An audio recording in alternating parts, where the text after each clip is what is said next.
بسم الله الرحمن الرحيم. الحمد لله وكفى وسلام على عباده الذين اصطفى.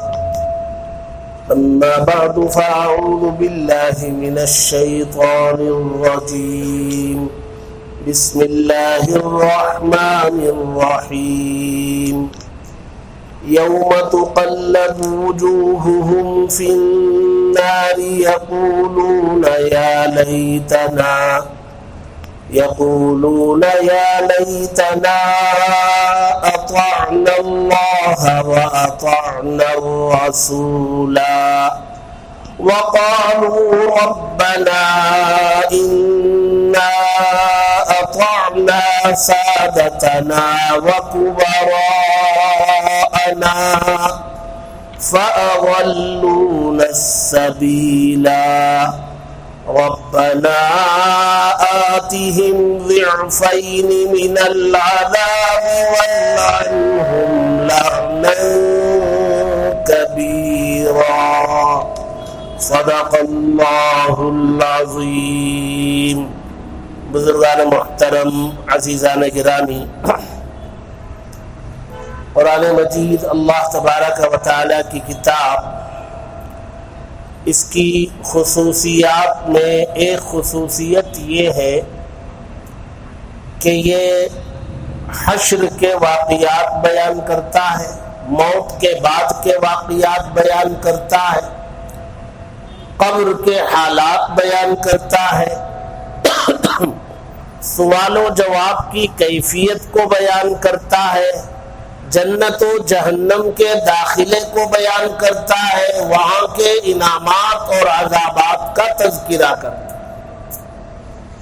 ظاہر سی بات ہے کل کو آنے والے حالات کا پتہ ہمیں چل جائے یا ایک مہینہ ایک سال کے بعد آنے والے حالات کا پتہ چلے اور ایسے پتہ چلے کہ اس میں کوئی شک و شبہ نہ ہو، اس میں کسی قسم کا شک و شبہ نہ ہو، ایسا ہمیں پتہ چل جائے تو پھر انسان ان حالات کا سامنا کرنے اور اس کا مقابلہ کرنے کے لیے اپنے آپ کو تیار کرتا ہے. کیسے بچاؤ ہو، کیسے اس سے بچا جائے، ان کا سامنا کیسے کیا جائے، یہ انسان کی فطرت ہے. مثلاً ہم اس روڈ پر چلے، بنرگٹا روڈ پر چلے اور ہمیں جانا ہے پارک کی طرف، نیشنل پارک کی طرف.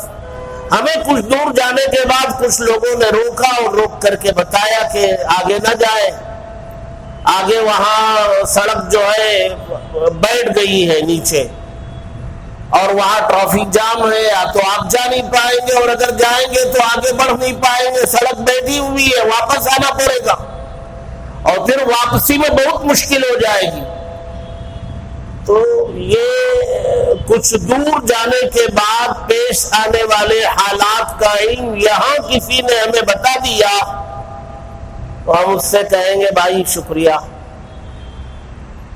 اللہ جزائے خیر عطا فرمائے آپ کو، آپ نے تو پہلے بتا دیا، ورنہ پھنس جاتے، مصیبت میں پھنستے، وقت ضائع ہوتا، وہیں سے ہم موڑ کے چلے جائیں. اس سے بھی اچھی مثال اگر سمجھنا چاہتے ہو، اس سے اچھی مثال یہ ہے کہ ہم مین روڈ پہ جا رہے ہیں اور یہ سوچ کے جا رہے ہیں کہ بھئی آگے کوئی پوچھنے والا نہیں، پکڑنے والا نہیں، ٹو ویلر پر ہیں اور 3 بیٹھے ہوئے ہیں اور ایک کے سر پہ بھی ہیلمٹ نہیں ہے نا. اسی کرتے ہیں مسلمان، قانون کی رعایت نہیں کرتے. 3 آدمی بیٹھنے پر پابندی ہے، قانون کی رعایت کرنا ضروری ہے، لیکن 3 بیٹھیں گے، ہیلمٹ پہننا ضروری ہے دونوں کا، تینوں میں سے کوئی نہیں پہنے گا. اور اگر پولیس روکے اس کے ساتھ 2-4 اور ہو، انسپیکٹر بھی ہو، تھوڑا بہت لحاظ کر لیا جائے گا. تنہا ہوگا اس کے ساتھ چھیڑ چھاڑ ہوگی، تو میں ہوگی. یہ غلط رویہ ہے ہمارا، بہت غلط رویہ، اخلاق سے گری ہوئی چیز ہے. میں آپ کو بتاؤں، ملک کے ان قوانین کا جن کی شریعت میں گنجائش نکلتی ہے، شریعت میں ان کی رعایت کرنے کا اور ان احکامات پر عمل کرنے کا پابند بنایا ہے. مثال کے طور پر مرنے کے بعد انسان کی جو باڈی ہوتی ہے میت، وہ بہت محترم ہوتی ہے، اس کی بڑا اکرام میت کا ہوتا ہے. مذہب اسلام میں بڑا خیال کیا جاتا ہے جی.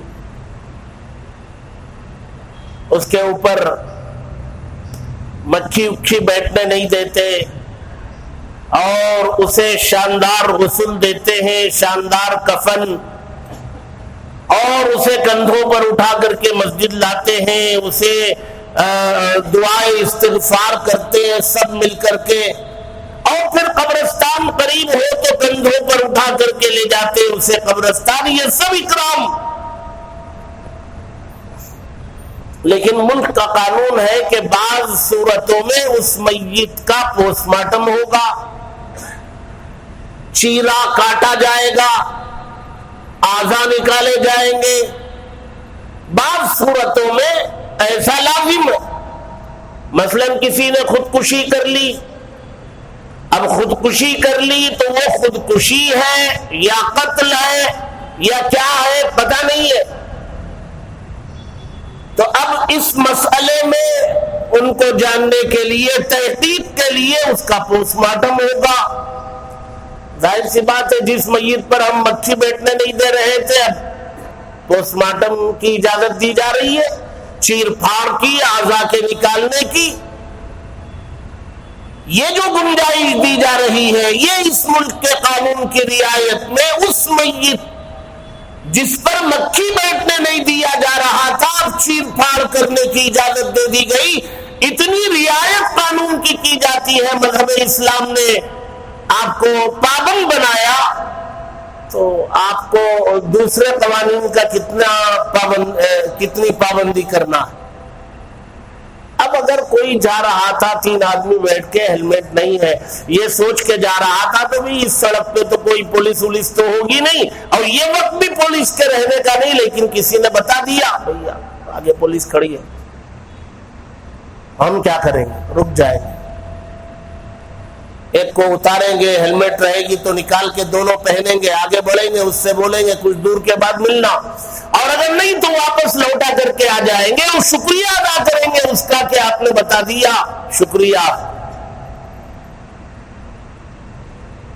اب آپ بتائیں، اللہ تبارک و تعالی موت کے بعد، انسان کے مرنے کے بعد اس پر پیش آنے والے حالات، قبر میں رکھے جانے کے بعد پیش آنے والے حالات، حشر میں پیش آنے والے حالات، حساب و کتاب کے حالات اللہ تبارک و تعالی بتا رہے، تو اللہ کا کتنا شکر ادا کرنا ہے. ایک تو جیسے ہم گاڑی واپس موڑ کے لے آتے ہیں، اس کا شکریہ بھی ادا کرتے، واپس بھی مڑ جاتے. اللہ تبارک و تعالی جب کچھ بتا رہے ہیں تو یہاں بھی ہمیں 2 کام کرنے.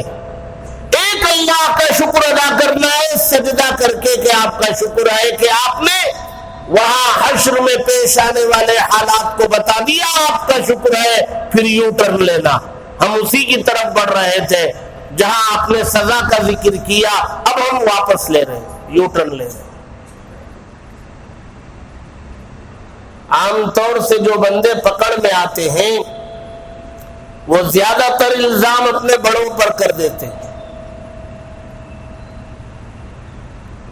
جو بھی اللہ تبارک و تعالیٰ کے یہاں پکڑے جاتے ہیں زیادہ تر وہ اللہ کے سامنے کہیں گے بھی یہ ہمارے بڑے ہیں، انہوں نے اگر ہمیں بتایا ہوتا، انہوں نے روکا ہوتا، انہوں نے تربیت کی ہوتی، انہوں نے قرآن پڑھایا ہوتا، مدرسے میں داخل کیا ہوتا، مسجد کو ہاتھ پکڑ کے لے گئے ہوتے، یہ قرآن کا تعارف کرایا ہوتا، نماز بتائی ہوتی، اذان کے کلمات سکھائے ہوتے، نبی کے بارے میں بتایا ہوتا، صحابہ کی تاریخ بتائی ہوتی، حلال کی فہرست بنائی ہوتی، بتائی ہوتی، اور حرام سے روکا ہوتا، تو آج میں جہنم میں نہیں جاتا۔ یہ تو ہمارے بڑوں نے کیا، اور ہر چھوٹا بڑا ہوتا ہے، ہر چھوٹے کو بڑا ہونا ہے۔ جو الزام وہ اپنے بڑوں پر لگاتا ہے، چند دنوں کے بعد یہ بڑوں کی جگہ پر آ جاتا ہے، اور اس کے بعد آنے والے چھوٹے اس پر الزام لگاتے ہیں۔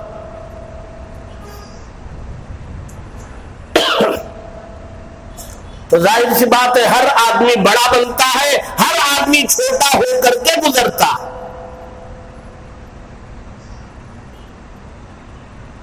اور ہر بڑے کو اپنے چھوٹوں کے الزام سے بچنے کے لیے کیا کرنا؟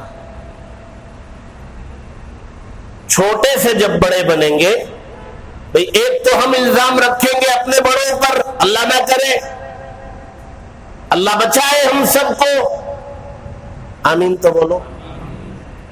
ایسا معلوم ہو رہا ہے جیسے ہم پتھروں کے سامنے بول رہے ہیں۔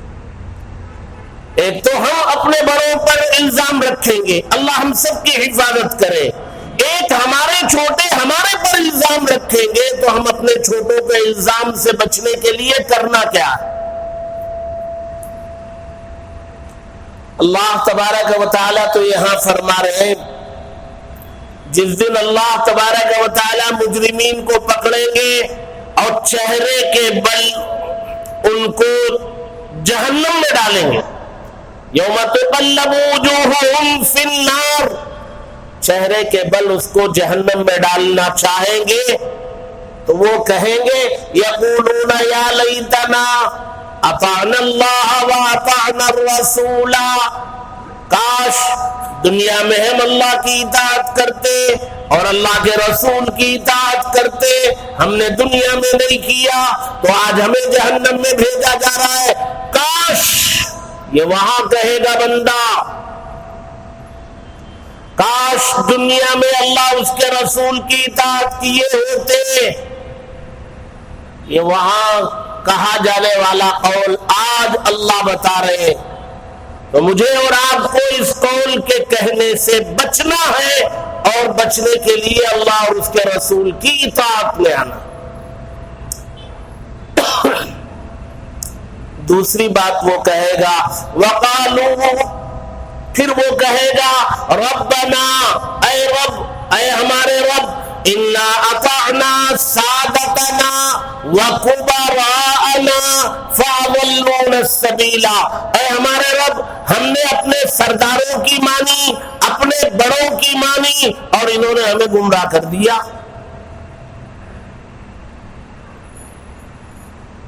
سرداروں کی، قبیلے میں سردار ہوتے ہیں، یا خاندان میں بڑا ہوتا ہے، یا شیخ ہوتا ہے جس سے بیعت ہوتے ہیں،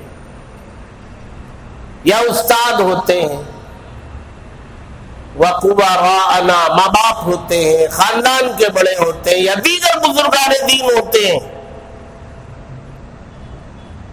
اے ہمارے رب، ہم نے ان کی مانی تھی، انہوں نے کہا تھا صحرا پہن کے بیٹھو نکاح میں، انہوں نے پہنایا تھا صحرا، میں نے نہیں لیا تھا جہیز، میرے لیے میرے ماں نے، میرے باپ نے جہیز مانگا تھا، میں انگوٹی سونے کی پہننا نہیں چاہتا تھا، باپ نے مانگا اور پہنایا۔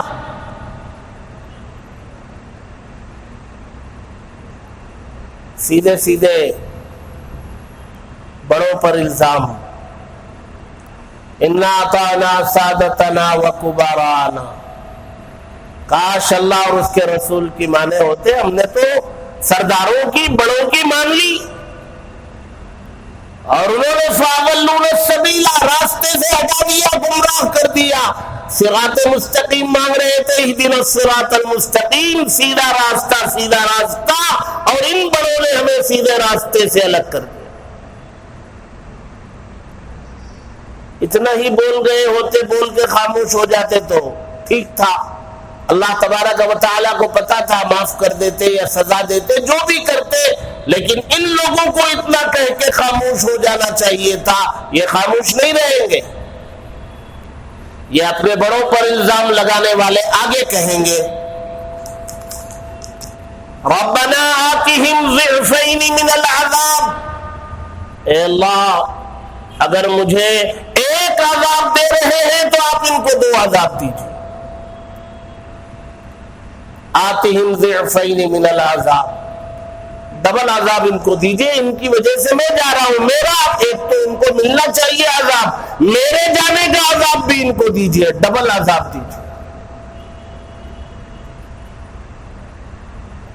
پھر آگے کہیں گے وَلْعَنْهُمْ لَعْنًا كَبِيرًا، اور آپ کی سخت ناراضگی ان پر ظاہر کیجیے، آپ کی لعنت ہو ان پر. یہ ہمارے وہ چھوٹے جن کے لیے ہم حلال و حرام کی تمیز کیے بغیر کما رہے ہیں، جن کی خواہشوں کو پورا کرنے کے لیے ہم رات دن ایک کر رہے ہیں، ان کی ضد کے آگے سر جھکائے ہوئے، یہ وہ چھوٹے ہیں، کل کو ہمارا کوئی لحاظ نہیں رکھیں گے، ہمارا کوئی احسان نہیں مانیں گے. وہ تو سیدھے سیدھے الزام رکھ دیں گے انہوں نے بتایا ہی نہیں. میں 24 گھنٹے موبائل میں رہتا تھا، کبھی روکا نہیں، کبھی بتایا نہیں، کبھی ڈانٹا نہیں. یہ مار سکتے تھے مجھ کو، کبھی مارا بھی نہیں. اللہ کے نبی صلی اللہ علیہ وسلم نے فرمایا کلکم راع وکلکم مسئول عن رعیتہ، تم میں سے ہر ایک اپنے ماتحتوں کا نگران ہے اور اپنے ماتحتوں کے بارے میں پوچھا جائے گا. قوا انفسکم واہلیکم نارا، خود کو اور اپنے ماتحتوں کو جہنم کی آگ سے بچاؤ. قرآن میں اللہ نے کہا. اب اس سے بچنے کے لیے کرنا کیا ہے؟ کرنا یہ ہے جو ہم نے کرنا چھوڑ دیا. کیا کرنا ہے؟ روکنے کا کام کرنا ہے. ہر برائی سے، ہر خرابی سے، ہر چھوٹے کو روکنے کا کام کرنا ہے، جس کو نہی عن المنکر کہا جاتا ہے. دین کا اہم شعبہ ہے اور ہمارے سماج سے ختم ہو چکا. کوئی روکنے والا اب نہیں رہا. امر بالمعروف کام لوگ کر رہے ہیں، نیکیوں کی طرف بلانے کا کام ہو رہا ہے، نیکیوں کی طرف بلانے کا کام ہو رہا ہے، نماز کی طرف بلانے کا، ذکر کی طرف بلانے کا، تعلیم کی طرف بلانے کا، گشت کی طرف بلانے کا، مسجد میں وقت گزارنے کی طرف بلانے کا کام تو خوب ہو رہا ہے. لیکن برائیوں سے روکنے کا کام رائی کے دانے کے برابر نہیں ہو رہا. حالانکہ دونوں ایک آیت میں اللہ نے ذکر کیے، کنتم خیر امۃ اخرجت للناس تأمرون بالمعروف وتنہون عن المنکر. دونوں ساتھ ساتھ. تمہیں بھلائی کا حکم کرنے کے لیے بھی پیدا کیا گیا ہے اور برائیوں سے روکنے کے لیے بھی پیدا کیا گیا ہے. آدھے دین کو لے لیا، بھلائی کی طرف بلانے کو لے لیا، برائیوں سے روکنے کو چھوڑ دیا. افتؤمنون ببعض الکتاب وتکفرون ببعض، بعض کتاب کے حکم کو لے لیا، کتاب کے بعد حکم کو چھوڑ دیا.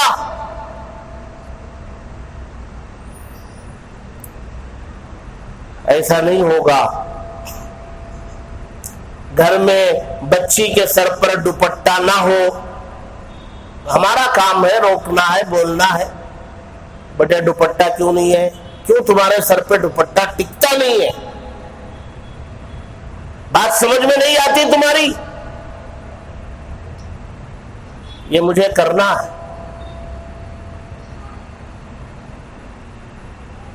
کیوں 24 گھنٹے موبائل میں رہتے ہو؟ کیا کرتے ہو موبائل میں؟ یہ گھڑی تمہارے ہاتھ میں بندی ہے، آئی کہاں سے؟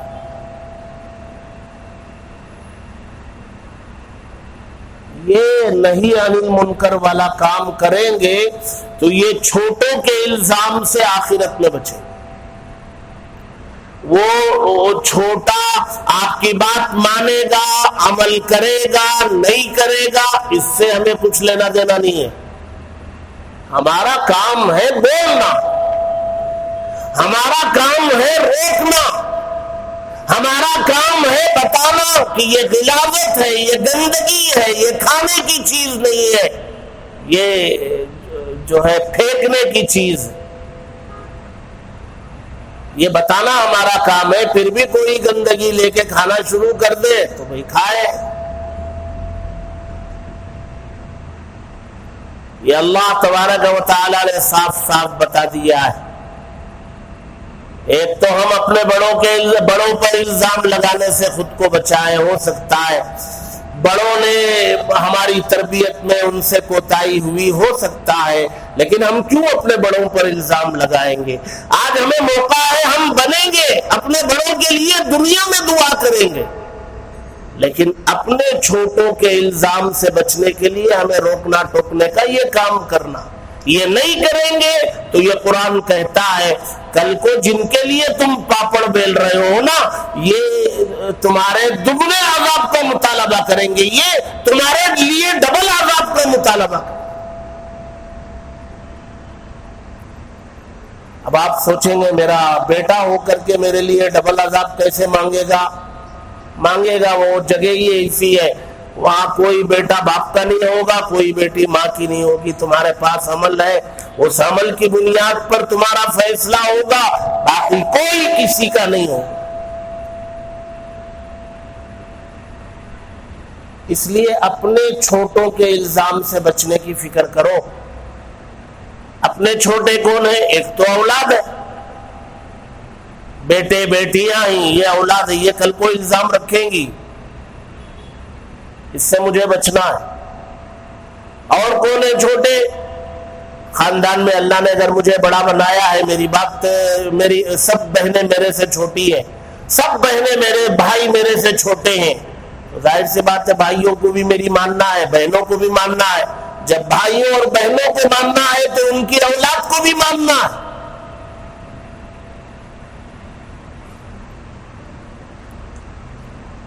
یہ کام نہیں ہو رہا ہے، اس پر بہت سنجیدگی سے توجہ دینے کی ضرورت ہے۔ آج بہت ساری برائیاں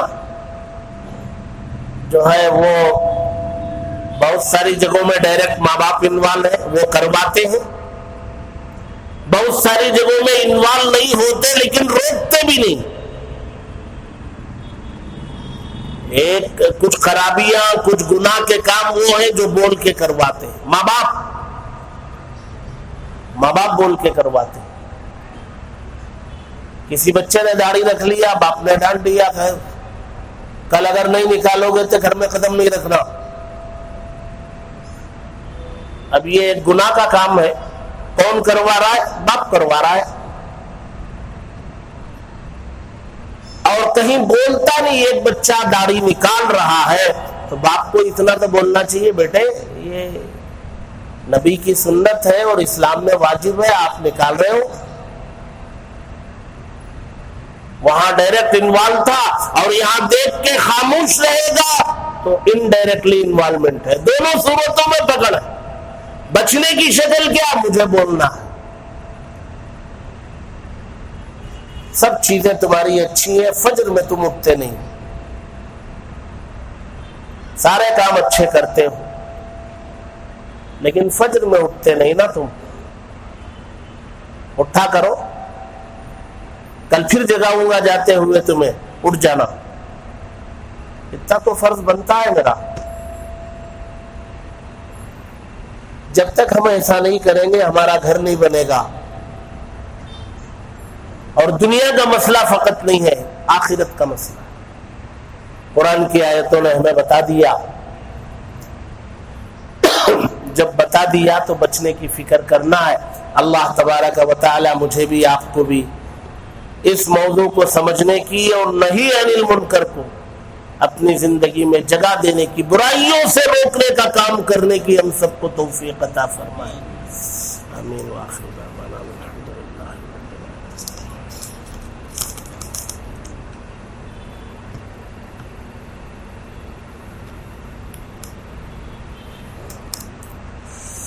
گھر کا ایڈوانس پر زکوٰۃ ہے کیا؟ ایڈوانس پر زکوٰۃ نہیں ہے. ایڈوانس جو ہے وہ ضروریات زندگی میں ہے، اس کے بغیر گھر نہیں ملتا ہے. لہذا ایڈوانس پر جس نے دے کے مکان لیا ہے اس پر بھی زکوٰۃ نہیں ہے، اور جس کے پاس جمع ہے اس کو اتنی رقم واپس کرنا ہے تو اس پر بھی زکوٰۃ نہیں ہے. اب رہا لیز کا مسئلہ. لیز جائز نہیں ہے. اب کسی نے 10 لاکھ دے کے لیز پہ گھر لے لیا اور 1000 2000 کرایہ دیتا ہے، 10 لاکھ وہاں جمع ہے. اس کا کیا مسئلہ؟ اس کا مسئلہ یہ ہے کہ وہ گھر اگر کرائے پر لیتا تو ایڈوانس کتنا ہوتا، کرایہ کتنا ہوتا. تو وہی گھر اگر ہم ایڈوانس کرائے پر لیتے تو 2 لاکھ ایڈوانس ہوتا اور کرایہ 15,000 روپے ہوتا. تو ہمارے تو 10 جمع ہے تو 2 لاکھ وہ ایڈوانس کے اس پر زکوٰۃ نہیں، باقی 8 لاکھ پہ زکوٰۃ نکالنا اور لیز کے معاملے کو ختم کرنا.